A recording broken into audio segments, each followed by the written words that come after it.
जिंदगी में कई बार ऐसे मोड़ आते हैं लोगों के। कई बार इतनी मुश्किलें आती हैं कि उस मुश्किलों में बहुत सारे लोग ऐसे होते हैं जो टूट जाते हैं। लेकिन आज जो एक बिखर ऐसे जाते परिवार से आप सबको मिलवाने के लिए आए हैं जो टूटे नहीं, बिखरे नहीं। तमाम मुश्किलें आई, उनके जीवन का अगर दुख आप सुनेंगे, उनके जीवन के दर्द और तकलीफ को आप सुनेंगे तो आपकी आंखों में आंसू आ जाएंगे। आपकी आंखें रो पड़ेंगी कि कैसे, किस परिस्थिति में वो जीवन जी रहे हैं। परिवार में 6 बेटे और 6 बेटों की मौत हो गई। सिर्फ और सिर्फ एक बिटिया है, लेकिन फिर भी संघर्ष कर रहे हैं, फिर भी जीवन में आगे बढ़ने की कोशिश कर रहे हैं। ऐसे लोगों के जज्बे को, ऐसे लोगों के उस उत्साह को तो जरूर सलाम करना चाहिए। जिनका घर टूट गया, जिनका मकान टूट गया और सब कुछ, यानी जिंदगी की जो कमाई थी, जिंदगी की जो पूंजी थी, वो सारी कुछ अस्त व्यस्त हो गई। आप समझ सकते हैं कि 6 के 6 बेटों की मौत हो जाना एक किसी भी व्यक्ति के लिए, सामान्य व्यक्ति के लिए, ये पहाड़ से भी बड़ा दुख होता है। उस दर्द को सहन किया क्योंकि एक बेटी थी, बिटिया के जीवन को भी देखना था। घर की स्थिति क्या है आप देखेंगे। यहाँ पर ये इनका नहाने का स्नान है, स्नान गृह है, और आप देखिए केवल इस पर टीन और त्रिपाल जो थोड़े बहुत हैं, पॉलीथीन, यानी नहाने का स्थान भी बहुत अच्छा, बहुत ठीक ढंग से नहीं है। छोटे मोटे जो बर्तन हैं पानी के रखने के लिए, यही है ये स्थान यहाँ पर रखा गया है। ये आप देखेंगे तो ये भी घर की एक दीवार है जो यहाँ पर थोड़े बहुत सामान रखे गए हैं। वो सामान वही है जो अभी मकान जब को यहाँ पर रखा गया। किसी भी तरह से मकान की स्थिति को अगर आप देखेंगे तो मकान की स्थिति देखकर आपकी आंखों से आंसू आ जाएगा। अगर मैं यहाँ मकान के नीचे तक चलते हैं तो यहाँ अगर आप देखेंगे तो बड़ा मुश्किल यहाँ पहुँचना। और इसी मकान में और इसी एक बाहर वाले मकान में, कमरे में जो है बिटिया रहती थी, और उसके बाद ये मकान भी गिर गया, मकान भी टूट गया। अब मुश्किल इनकी जान बची, नहीं तो बेटी पिता दोनों जो है इस मकान में हो सकता था कि जमींदोज हो जाते, यानी समाप्त हो जाते। तो आप जिंदगी के दर्द को, जिंदगी के तकलीफ को जरा महसूस करिए कि तमाम ऐसे लोग हैं, इस तरह का संघर्ष, इस तरह की जिंदगी जी रहे हैं। उनके जीवन में कितनी बड़ी मुश्किलें हैं, और उस सब मुश्किलों की जो कहानी है, उस सब मुश्किलों का जो दर्द भरा लम्हा है, मुझे लगता है कि ये बाबा जी ही बता पाएंगे, जिन्होंने पल पल जिंदगी मौत के मुंह में समाते हुए देखी, जिन्होंने पल पल अपने आप को टूटते हुए देखा, जिन्होंने पल पल अपने परिवार को बिखरते हुए देखा, जिन्होंने इस अवस्था में आते हुए, इस उम्र में भी आते हुए इस मकान को गिरते हुए देखा। सब कुछ हुआ, लेकिन आप टूटे नहीं, आप बिखरे नहीं। और समाज के कुछ समाज सेवियों ने उनका हाथ पकड़ा, हौसला बढ़ाया और कहा कि बाबा जी आपके साथ हम हैं, आपको डगमगाने नहीं देंगे, आपको गिरने नहीं देंगे। वो शपथ ली, संकल्प लिया कि आज से हम हैं ना, यानी मैं हूं ना। तो ये सारे समाज सेवी खड़े हैं जिन्होंने बाबा जी का हाथ पकड़ा। लेकिन इससे पहले एक अपील, मार्मिक अपील। इसमें पितृपक्ष चल रहा है। पितृपक्ष में हम तमाम दान पुण्य कर रहे हैं, ब्राह्मणों को खिला रहे हैं, खूब खिलाइए। लेकिन सबसे बड़ा जो पुण्य होगा, ऐसे बुजुर्ग लोगों को, ऐसे वृद्ध लोगों को जो असहाय हैं, जिनके पास सब कुछ टूट गया, जिनके सपने टूट गए, बिखर गए, और उसके बाद भी वो जीवित है, संघर्ष कर रहे हैं, उनकी मदद करिए। बाबा जी क्या नाम है? मेरा केशव देव शर्मा। जी जी जी। कहाँ पे रहते हैं? ये कौन सा स्थान? ये डोरी नगर है, 6 नंबर गली में। 6 नंबर गली में जी।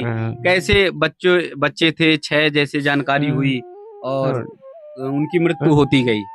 उनको डिलीवरी होती थी, दौरा पड़ते थे, बच्चे खत्म एक्सपायर हो जाते थे।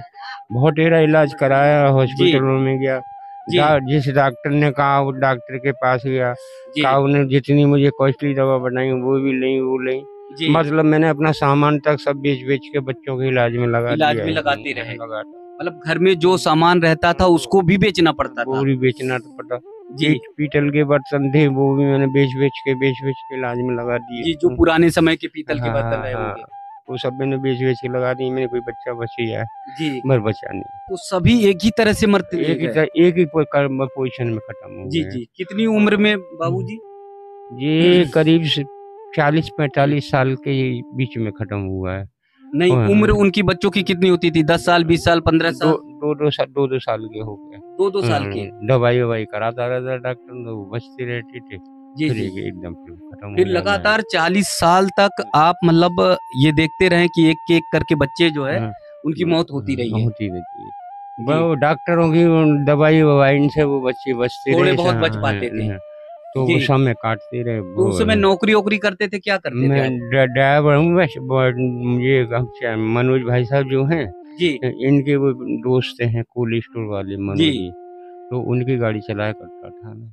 फिर उसके बाद नौकरी कब बंद कर दी? हाथ-पैर कब मैंने नौकरी 1 डेढ़ साल हो गई, डेढ़ साल से बंद कर दी। ये मेरी नहीं कमाई कर पाए? आँखों से कुछ दिखाई तो नहीं घर दिया। गृहस्थी कैसे चलता रहा आपका? मैं राशन-वाशन से लेता रहता था, जी, जाता रहता था।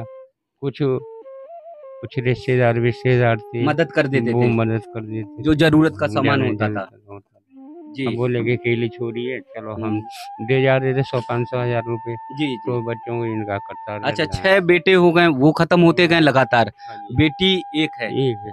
अच्छा, अच्छा, उसकी शादी-ब्याह? हाँ, शादी-ब्याह भी वो करेंगे या जा से कर लें ये अच्छा, व्यवस्था कभी हमारी ऐसा चल लगा रही बाबूजी कि 6 बेटे लगातार मौत के मुँह में समाते गए, तो कभी लगा कि अब क्या करें, टूट गए ज़िंदगी? बहुत अकेलापन महसूस हुआ है और जी, बाजे-बाजे टाइम तो मुझे पूरी-पूरी रात नींद आती थी। मेरी नींद ज़िंदगी में क्या ऐसा तूफ़ान आया है जी, और मैं घुटता चला आया जी, और मेरी साँस ही नहीं निकली, बस मैं जीता रहा हूँ। जी, जी, जी, जी। मतलब हाँ, खुद की ज़िंदगी कभी-कभी बोझ लगने लगी। बहुत-सी लगती थी। अभी कोई मुझे चीज़ की ज़रूरत पड़ गई, तो लड़की ने कह दी पापा ये चाहिए, जी, जेब में पैसे नहीं है, तो जी, मैं भैया हाथ-पाथ जोड़ के अगर दुकान पे था खरंजा पे, जी, उन लोगों से ले आता था मैं भैया दे दूँगा पैसे आ जाएँगे। जी, तो वो मैं शाम पैसे दिया करता था, वो मुझे चीज़ जी, दे जी, देते जी, थे। जी। इस तरह से मैंने जीवन काटा जी, है। अच्छा घर मकान कैसे गिरा, कब गिरा? ये 9 तारीख को गिरा है बरसात में, जो बारिश 4-5 के समय लगातार हुई है बारिश। लगातार बारिश हुई तो है। उस समय कहाँ पर थे आप लोग?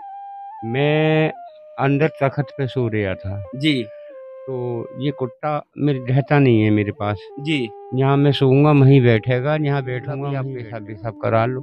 जी। पेशाब-वेशाब करवाया, तो भागे चक्कर में कहीं करवा के आए, बाहर निकले। तो लल्ली बोली कि तुम्हें दिखता नहीं है, मैं भी चल रही पीछे। अच्छा बिटिया भी उसने कहा कि आपको बाबा दिखता नहीं, खटिया तो पे मैं सो भी रहे चलती हैं, हूँ। मैं भी चल रही, जी, तो वो खटिया पे से वो भी उठ के बाहर आ गई, जी, तो हम दोनों जने बाहर निकल आए। जी। जैसे हम करा के आए वैसे 5 धड़-धड़ा के बजे पूरा धड़-धड़ा सब मतलब पूरा मकान धड़धड़ा के ऊपर की बैठ छत गया जो है बैठ एकदम गई। बैठ गया। अगर उस समय आप रहते, और अंदर रहते तो बेटी और तो आप दोनों खत्म हो दोनों ही जाते। खत्म हो जाते, ये कुत्ता ने हमें बचा जी, दिया। जी, जी। तो उसमें गृहस्थी का थोड़ा बहुत जो सामान था हाँ, सब डेढ़ बर्बाद 2 सालों में जब आप नौकरी करना बंद कर दिए क्योंकि आँखें दिक्कतें हुई, उम्र भी आपकी होने लगी, जी। तो कभी ऐसा रहा कि कभी भूखे रहना पड़ा हो? समय ब काटना पड़ा है। जी, अब हम ये काट के तो हमें ऐसे कौन दे दे वो? जी, भाई, ये तो समय काटना है या अपने ऊपर परेशानी आ जी। गई तो तो बोले बिटिया ने कहा कि पापा जो है पिताजी आज भोजन नहीं है, आज लग रहा है कि भूखे सोना पड़ेगा। सोना भी पड़ जाता था। बाबा जी से बात करने के बाद उनकी बिटिया हैं, बेटी हैं, उनसे बातचीत करते हैं, उनसे जानते हैं। जी, क्या नाम है? नीतू शर्मा। जी। कैसे वो टॉयलेट के लिए ये मचा रहा मकान था गिरा? हल्ला, तो मैं उसको बाहर ले गई थी। पापा मेरे पीछे-पीछे आ गए थे। जी, उसको टॉयलेट करा के फिर मैं दोबारा जा ही रही थी। जी, पहली सीढ़ी पे मैंने पैर रखा था, सुई गिर पड़ा था सारा। जी। 6 पापा जी भाई बच थे गए, मैं आपके भी बच और गई। 6 भाई 6 खत्म भाई होते चले 6 गए। भाई भी खत्म हो गए और मम्मी भी एक्सपायर हो गई। जी, तो मन नहीं कभी टूटा कि एक भी भाई ऐसा नहीं बचा 6 में 6 भाई कोई कि भी कोई राखी बाँधने के लिए मेरा भैया हो? कोई भी नहीं बचा। जी, पापा ही बस पापा मम्मी रह गए थे। तो उस कभी मन नहीं टूटा, कभी मन में वो तकलीफें नहीं हुई? नहीं, कोई तकलीफ ऐसी आई थी, परेशानी पर हम झेलते रहे थे। प्रेस पे काम कर के जी। गुज़ारा करते रहे थे। अच्छा प्रेस पे काम हाँ, करती हाँ। हैं। जी। तो देखिए मज़दूरी थोड़ा बहुत ये बहन कर पाती हैं क्योंकि पिताजी को देखना है, पिताजी की वृद्ध अवस्था है, बूढ़ी अवस्था है, तो इस चक्कर में इन्हें मज़दूरी भी करना पड़ता है। लेकिन देखिए कैसा दुर्भाग्य संकट को सहन किया। आज आप देख रहे हैं बाबा जी की आँखों में बार-बार ज्यों बोलते हैं शब्द बोलते-बोलते आँखें छलक आती हैं, आँखों में आंसू आ जाता है। पूरी तरह से वो बातें जब आती हैं, वो कहानी पूरी याद आती है, तो आँखें एकदम से भर-भरा जाती हैं। कोई भी बहुत बड़ा-सा बड़ा आदमी होगा, पत्थर सा भी दिल अगर कहा जाए किसी का अगर होगा, तो वो व्यक्ति का पत्थर का दिल भी पिघल जाएगा, इतने बड़े संकट को, इतने बड़े दुःख को देखने के बाद। अगर इन्होंने ज़िंदगी हार ली होती और ज़िंदगी से टूट जाते, बिखर जाते, तो आज ये समाज सेवी यहाँ नहीं मौजूद रहते। वात्सल सेवा संस्थान जो बच्चों की शिक्षा के लिए हमेशा सहयोग करता रहता है, लेकिन जहाँ पर ऐसी मुसीबतें आती हैं, जहाँ पर ऐसी मुश्किलें आती हैं, परेशानियाँ आती हैं, वात्सल सेवा संस्थान जो है, आलोक वात्सल उसके, वो खड़े हो जाते हैं और वो पूरे परिवार को मदद के लिए आगे बढ़ जाते हैं। जी आलोक जी, कैसे पता चला, किस तरह से आपको जानकारी आई? कल मैं नवीन प्रेस पर बैठा हुआ था जी तो हमारे मित्र मनोज जी ने अचानक जिक्र किया, सेवा के कार्य की जिक्र चल रहा था, मनोज जी ने जिक्र किया तो हमने कहा, हमारी जिज्ञासा बढ़ गई। हमने कहा जब इतनी परेशानी परिवार तो हम जरूर जाएंगे। और रात को 10 बजे, अच्छा, रात 10 बजे, हाँ, हमारे मित्र रौनक गुप्ता जी जब अपनी कथा को समाप्त कर चुके थे तो हमारे मन में आया कि हम रात में ही उनसे मिलने जाएंगे। तो हम लोग यहाँ आए तो हमारे देख करके बड़ा कष्ट हुआ कि यहाँ बिजली तक का कनेक्शन नहीं था, छत भी नहीं है, बच्ची, अकेली बच्ची केवल इसमें खाना बना रही है चूल्हे पर। जी, तो इसको देख करके हम, लाइट अभी तक नहीं है। हमको बड़ा, मेरा हृदय बड़ा द्रवित हुआ। हमने कहा कल सुबह ही बाबा जी हम आएंगे, राशन भी लाएंगे और सिलेंडर आपके पास है, लेकिन चूल्हा हम देके जाएंगे क्योंकि वो चूल्हा इनका टूट गया है। जी जी और जो भी मदद हमसे हो सकेगी जी हम इनकी करेंगे। जी। आप एक बार ये देखिए कि इस मकान में लाइट नहीं है, बिजली का कोई तार नहीं है, कोई कनेक्शन नहीं है, क्योंकि 2 जून की रोटी भी इन परिवार के लिए, यानी बाबा जी और उनकी बिटिया के लिए मुश्किल है। तो ऐसी स्थिति में लाइट कहाँ रहेगी? क्या क्या अभी तक मदद की है? आज हमने सबसे पहले तो इनको राशन ला करके दिया है, गैस का चूल्हा ला करके दिया है, ला करके दिए हैं, और इस गुड़िया के लिए कपड़े लेकर के आए हैं जिससे इनको फौरी सहायता मिल सके। उसके बाद जो भी संभव होगा, जो भी आपके आदेश होगा इन लोगों का, हम उसको पूरा करेंगे। हमारी कोशिश है कि इनके सिर पर छत भी जो है पक्की बनवाई जाए, जिससे कि ये बच्ची सुरक्षित अपना जीवन अपने पिता के साथ व्यतीत कर सके। हमारे साथ में रौनक जी हैं जो कथा कह रहे हैं, श्री राम कथा के माध्यम से लोगों के बीच में अलग जगाने का काम कर रहे हैं। रौनक जी कथा तो कह रहे हैं, कथा का मर्म क्या निकल के आ रहा, क्या समझ के में आ रहा ऐसे परिवारों को देखते हुए? कहीं देख दुखिया यदि दुखी तेरा मन है, यही भजन है। कहीं देख दुखिया यदि दुखी तेरा मन है, यही भजन है। सबसे बड़ी पूजा यदि आपके मन में किसी के प्रति, अगर किसी का दुख देख के आपके मन में दुख जाग गया, समझ लीजिए ये आपका सबसे बड़ा भजन है। आप पूजा करने की जरूरत नहीं है जी, सबसे बड़ी पूजा यही है जी। तो हम यही संदेश अपनी कथा के माध्यमों से देते हैं और यही हम करने की कोशिश भी करते हैं। इसीलिए हम कथा से 1 रुपया चार्ज नहीं करते हैं, और किसी भी तरह से आ भी जाता है तो वो सब ऐसे ही सारा इसी तरह से गरीबों और इसमें जो वास्तव में जरूरत है जिसको, उसको देने की कोशिश करते हैं। कथा में जो कुछ आता है, अगर मान लीजिए दान दक्षिणा, तो उसका पूरा प्रयोग जो है वो लोगों की, गरीबों की मदद। हाँ, वो हम 1 रुपया भी अपने पास नहीं रखते हैं, क्योंकि हमारा व्यापार भगवान, हम संतुष्ट हैं, मतलब संतुष्टि सदा सुखी। यदि हम अपने से संतुष्ट, तो आदमी कितने से भी नहीं होगा जी जी। ये तो प्रभु की जब कृपा होगी तभी आदमी संतुष्ट हो पाएगा भैया। हाँ, तो बस संतुष्टि है हमें, जितने में अपना गुजारा है, बाकी का जो भी जीवन का जी उद्देश्य है वो सारा यही है। आज हमारे पिताजी की 4थी पुण्यतिथि है। आज के दिन बड़ा परम सौभाग्य है आलोक जी की वजह से, मनोज जी की वजह से, कि आज हमने के इस परिवार को राशन देने का काम किया। ये हमारी सबसे बड़ी, मतलब ये समझ लीजिए अंदर से इतना लग रहा है कि वास्तव में ही सच्चा काम ये हुआ। आपके चैनल के माध्यम से यही कहने का, क्योंकि आप जो कर रहे हैं वो इससे अच्छा कुछ हो भी नहीं सकता। वास्तव में मीडिया का काम, नारद का काम सारी जगह सच्चाई पहुंचाना है। आप जो कर रहे हैं वो इससे अच्छा कुछ हो ही नहीं सकता। मेरा सबसे निवेदन है, अपने पैसे को व्यर्थ ना करें जी। किसी भरे पेट वाले को भोजन ना कराएं, खाली ढूंढिए उसे। नहीं मिलता तो पैसे को संभाल के रखें, जब पैसा खर्च करें जब वो खाली पेट वाला मिल जाए। भावुक हो रहे हैं रौनक जी, आप देख रहे हैं कि उनकी आंखें छलक आती हैं ऐसे समय पे। मनोज जी, कैसे परिवार से पता चला, किस तरह से आए हैं आप? जी, मेरे पास केशव देव शर्मा जी का फोन आया था जी, कि वैसे मेरा मकान गिर गया है, क्योंकि आलोक जी जन सेवा के कार्यों में वात्सल्य सेवा संस्थान के माध्यम से शिक्षा के साथ साथ किसी हर तरह की बीमारी में, प्राकृतिक आपदा में मदद करते हैं। तो कल मैंने आलोक जी से जिक्र किया, तो हमारी और आलोक जी की जो चर्चा हुई उसका सार यही था, वैदिक सनातन हिंदू संस्कृति में नर सेवा नारायण सेवा को सर्वोत्तम कहा गया है।